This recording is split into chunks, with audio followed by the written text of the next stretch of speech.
Good afternoon. We interrupt your regular programming for a news conference from the city of Savannah on what's next for the future of our city in the COVID-19 pandemic. Let's go live now to City Hall. And to stem the spread of COVID-19 in the Savannah community. We have kept the faith, but we are continuing to follow the science. Because of our collective efforts, Chatham County, which is Georgia's 5th most populous county, is 138 out of 159 counties for infection rate.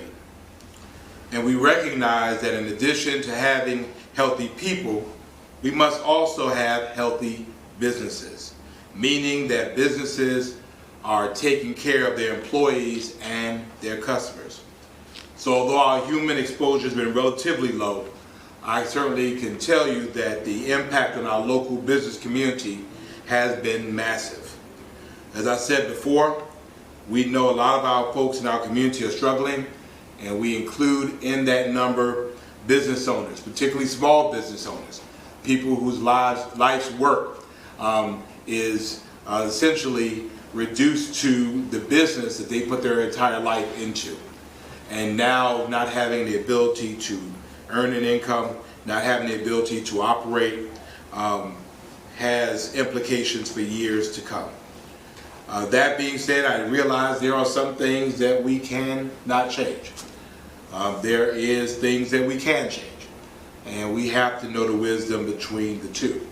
As it relates to businesses opening and Georgia opening, the fact of the matter is the state of Georgia is open. Folks are all over the place. They're returning to Savannah. And that is something that we cannot change. We can change, however, how our business community reacts, and I'm excited about the fact that we've been able to communicate and have, I think, mutually beneficial dialogue with our business community about how to do this, but how to do it safely. So I'm pleased to partner with private sector organizations, including the Savannah Area Chamber of Commerce, the Greater Savannah Black Chamber of Commerce, the Metropolitan Savannah Hispanic Chamber of Commerce, Visit Savannah, and the Tourism Leadership Council to assist local businesses with the process of opening up, but doing so based on science and data. This new initiative of the Resilient Savannah Plan is the Savannah Safe Pledge, which is a voluntary program for businesses to voluntarily commit to the CDC standards for preventing the spread of COVID-19. So we believe, quite frankly, that there is an intersection between personal responsibility and business responsibility. Where business responsibility and personal responsibility meet, that is the safe place of operating during these times. This program would allow business owners to visit a new website called SavannahSafe.com. SavannahSafe.com. Review the standards for being designated Savannah Safe, and then making a commitment to maintain those standards. All businesses who choose to participate will receive a certificate identifying them as a Savannah Safe program participant, which will indicate to their employees, and their customers, and to their mayor that they are committed to maintaining an operation that is safe as possible during this pandemic. It is our belief that we will be able to help more local businesses get back on their feet quicker by providing a notice to would-be customers that they are maintaining the Savannah Safe standards. And all participating businesses will also be listed on SavannahSafe.com. As we move forward with reopening our economy safely, I want to commend our private sector partners for working with us. We recognize that we're in a partnership. We're at this table together. We cannot do it unilaterally. We must do it together. And I want to thank them for their willingness and for their dialogue, in which we were able to develop something that I think makes sense, that follows the science, and that is a part of a well-developed, now hopefully well-implemented plan. So we'll go around just for purposes of folks being here, just introduce your name and your affiliation so everybody will know the partners in this room that are safely distanced. So speak real loud. Marcelo Stewart, President, Greater Savannah Black Chamber of Commerce. Kimberly Phillips, City Market. Bill Hubbard, Savannah Chamber. Courtney Rollins, President, Buy Local Savannah. Jackie Schott, Savannah Downtown Business Association. Pritpal Singh, Chairman, Visit Savannah. Michael Owens, Tourism Leadership Council. Joe Marinelli, Visit Savannah. Alfonso Ribot, Hispanic Chamber of Commerce. And I'm Katie Lazat with Broadmark, helping the digital side of this. So as you can see, the individuals here are strategic in that in reaching these individuals and having this agreement with these individuals, you're reaching literally hundreds, if not thousands, of our Savannah businesses. These are the power players, if you will, in our community. And so as they have found it wise to work with us, we're hoping that their businesses and those that they represent will find it wise to partner with us as well. We all want the same thing. We want healthy people. We want people to be safe. And we want our business community to do well. We recognize that it's not mutually exclusive. It has to all work together. So soon we'll be talking with our friends at Visit Savannah about our tourism and how do we roll that out. And we're expecting to start doing that soon, of course, doing it in a very safe manner. So I'm excited for that conversation.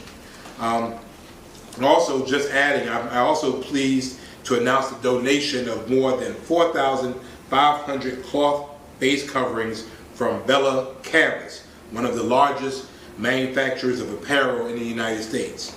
Their Los Angeles manufacturing facility transitioned all production from apparel to non-medical face coverings. And this is what we're talking about. It doesn't have to be masks that we're asking people to wear. We're just asking for them to cover their face. Simple. My head is big, but and my ears are little.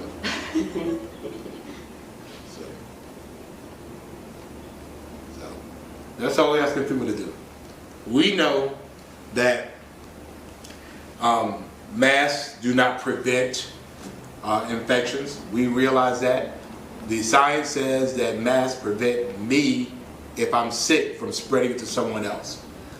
So we're figuring if everybody's wearing a mask, then I'm protecting you from me, and you're protecting me from you. And that is what this is all about. So we have over 4,500 of these free to the city of Savannah, and I'm grateful for my affiliation with the U.S. Conference of Mayors and my partnership with this organization, which enabled us to get these face coverings into our city free of charge to the city and ultimately in the hands of those who need it the most. We will be announcing pickup locations for these face coverings to any of our citizens in the coming days. We will also make them available to our homeless community as well, because we want to make sure every Savannah remains safe. So we will get through this, but we will do it, and we must do it together. We'll do it sitting around the table, socially distanced, but I'm just confident in our ability to be able to transcend and be bigger than the things that face us. And the only way we do that is to do it together. And so I'm just thank you all so much for your willingness to work with us and be with us. And we have big dragons to slay, and this was a big one today. So as I always say, may God bless you, and may God continue to bless the city of Savannah. And we'll entertain any questions you have at this time. Or if any of you all want to say anything, please. Yes, Nick. With the Savannah Safe Pledge, do the businesses have to go through any kind of inspection or anything to show that they are complying with the guidelines, or is it more kind of an honor system situation? Both, but we'll let Bill talk about that. I think it's a pledge that all the businesses make. That's what the mayor challenged us all to do, was come up with a pledge that people could commit to. And once that happens, there will be a lot of peer pressure. As we all see it today, if you're not wearing a mask in the right place, or if you're not doing the right thing, I think people are calling you out on it, and people are paying attention. So I think we'll see a lot of peer pressure, but I don't think we'll see an individual inspection by business by business. But what you will see is that we have a code compliance department whose role is to do these types of things anyway. And if they have a certificate on their door saying they're doing one thing and they're not doing it, that's an issue from us. And again, part of that is that their employees are wearing masks. So these are things that are A, it follows the guidance. Secondly, it's very easily verifiable. Either they're doing it or they're not doing it. And as we found locally in this community, your own customers are turning you in. Thank you. Thank you. Anyone else? What was the name of the company that donated the masks again? Let me get their name correct. The company's name is Bell. Make sure it's right. Bella Canvas. BELLACANVAS. And again, this was a partnership with that company and the U.S. Conference of Mayors.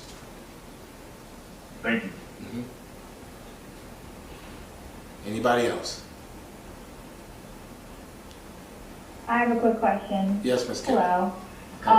So for businesses that do not make this pledge, is there a consequence to them? Is it a social consequence? What is your message to people, business owners who say, I don't want to do it? They're welcome to do what they want to do. I know I won't be supporting that business. I mean, because if they're not operating in that way, then that means they're also not operating in the manner that the CDC prescribes. So that's an issue for me. And I think it's an issue for everybody. This is nothing extraordinary in terms of the CDC guidance. It's extraordinary that we're making people commit to doing what they say they're going to do. And I think, again, as evidenced by all of these business professionals here, this is something that is not extraordinary. I think businesses really want to do the right thing, and we've received so many calls from various businesses and from our associations asking, what can we do to make sure that we're safe? And so they want to do the right thing.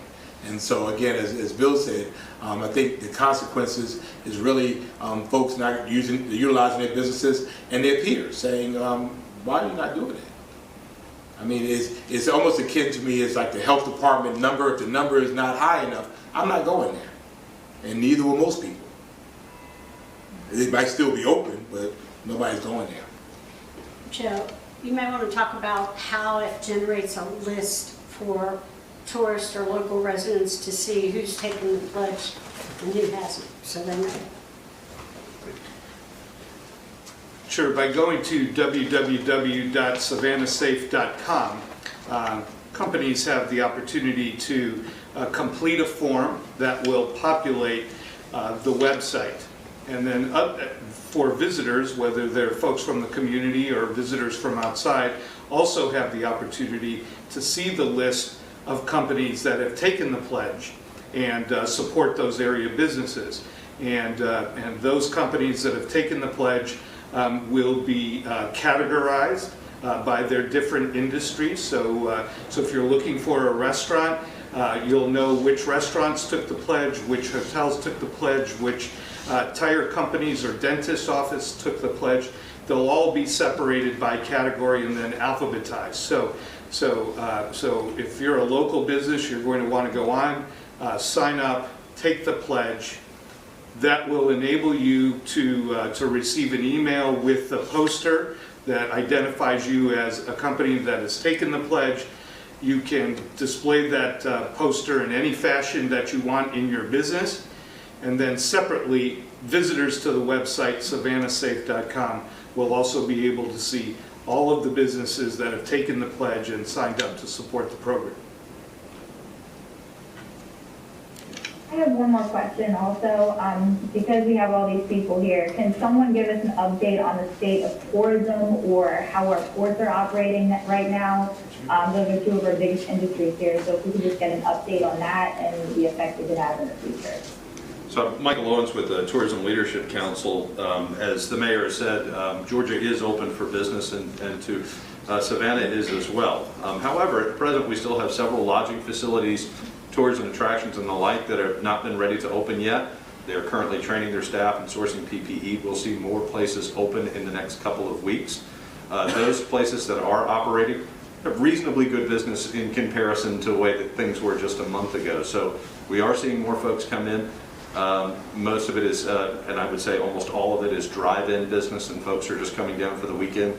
They're enjoying our outdoor spaces. Mostly the beach is a very attractive place to go. Certainly our squares and parks are something that's very attractive to folks. We think it's going to be a long recovery road. That's the fact.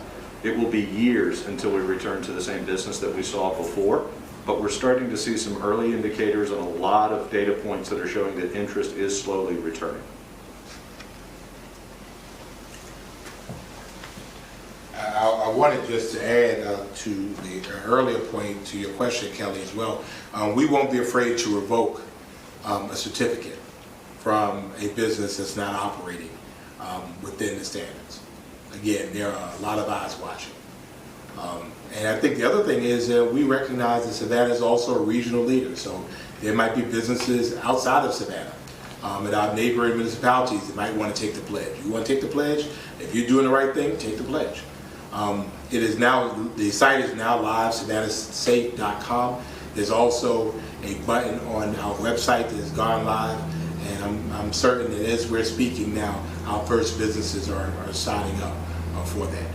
Many of our businesses have already been doing some of these practices. I've seen them across the community.